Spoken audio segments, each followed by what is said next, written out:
प्रेम क्या है, समर्पण क्या है और जीवन का सच्चा अर्थ क्या है? जब भी इन प्रश्नों के उत्तर ढूंढने का प्रयास किया जाता है, तब कृष्ण और राधा की प्रेम गाथा हमारा मार्गदर्शन करती है।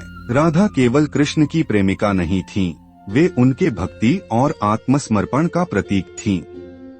और कृष्ण, वे केवल एक देवता नहीं, बल्कि जीवन को समझने की कला थे।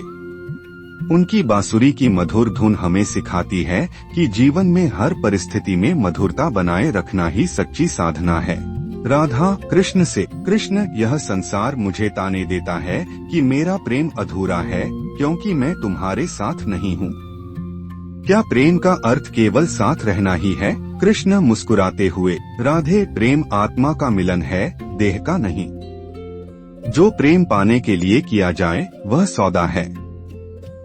सच्चा प्रेम तो वही है जिसमें समर्पण हो, जिसमें त्याग हो।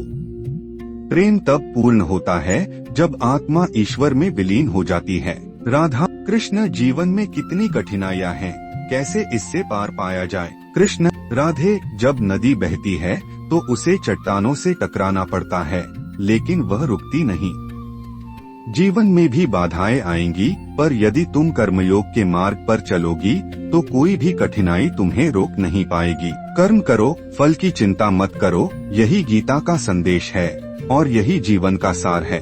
राधा कृष्ण, प्रेम में सबसे ऊंचा स्थान क्या है? कृष्ण, जब प्रेमी और प्रेमिका एक दूसरे में ही ईश्वर को देखने लगे, जब प्रेम में मैं और तू का भेद मिट जाए, तब प्रेम अपने सर्वोच्च रूप में पहुंचता है।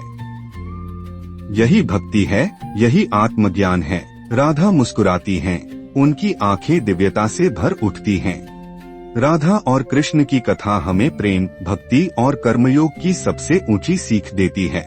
यदि आप जीवन में संघर्षों से जूझ रहे हैं तो कृष्ण की गीता को अपनाइए। यदि आप प्रेम में हैं तो राधा के समर्पण को समझिए, और यदि आप आत्मज्ञान चाहते हैं तो कृष्ण की वाणी में अपना उत्तर खोजिए। याद रखिए, सच्चा प्रेम वही है जो स्वार्थ से परे हो।